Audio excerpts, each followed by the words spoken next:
Буквально несколько минут назад центральные СМИ сообщили шокирующие новости о Константине Эрнсте и известном певце Филиппе Киркорове. Колоссальный скандал с участием данных негативных элементов набирает обороты. Недавнее задержание Константина Эрнста и Людмилы Нарусовой вызвало широкий резонанс в российской общественности. Арест данных субъектов стал возможен благодаря помощи полиции, многочисленных жалоб от российского населения и помощи антикоррупционного комитета во главе с Никитой Михалковым. Однако, судя по недавним событиям, к Константину Эрнсту и Людмиле Нарусовой может присоединиться и Филипп Киркоров, которому на данный момент грозит очередной арест. Буквально несколько часов назад произошли чрезвычайные события, в результате которых Константин Эрнст и Филипп Киркоров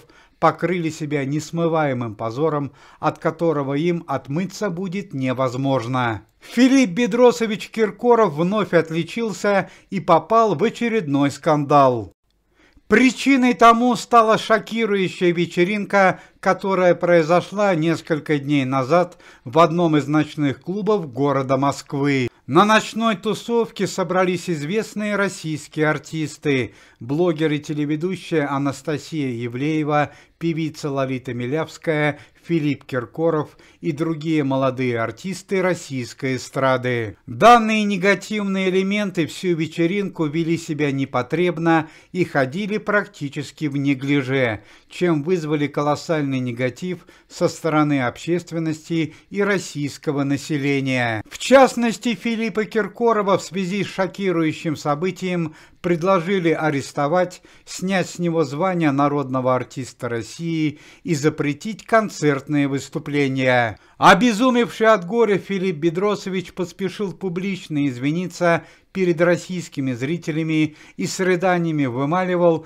прощение за свое поведение. Глава антикоррупционного комитета Никита Михалков назвал данное событие мерзостью, а всех участников шабаша полными тварями, которые недостойны носить звание артиста. Цитата: «Это шелуха шушера российской эстрады, которая устраивает праздничные мероприятия в тот момент, когда наши ребята проливают кровь на спецоперации. Я призываю российскую общественность обратить внимание на данных элементов и назначить им самое жесткое наказание вплоть до ареста». Помимо этого, Никита Сергеевич Михалков предложил показать кадры скандальной вечеринки во время «Голубого огонька», чтобы телезрители увидели, кем в действительности являются звезды российского шоу-бизнеса. Не обошли стороной шокирующее событие и Константина Эрнста. Вчера вечером стражи порядка и члены антикоррупционного комитета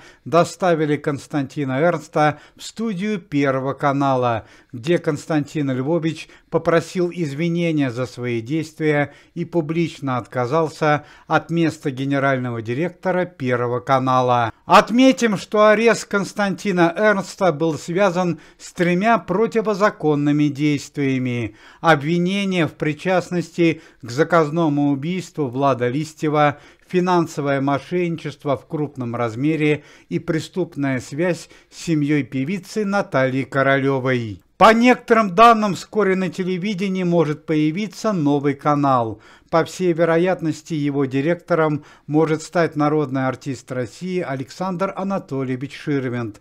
Но это только в том случае, если позволит здоровье. Направление канала – это культурные ценности и интеллектуальное развитие телезрителей. К слову сказать, совсем недавно в жизни Александра Анатольевича произошла страшная семейная трагедия.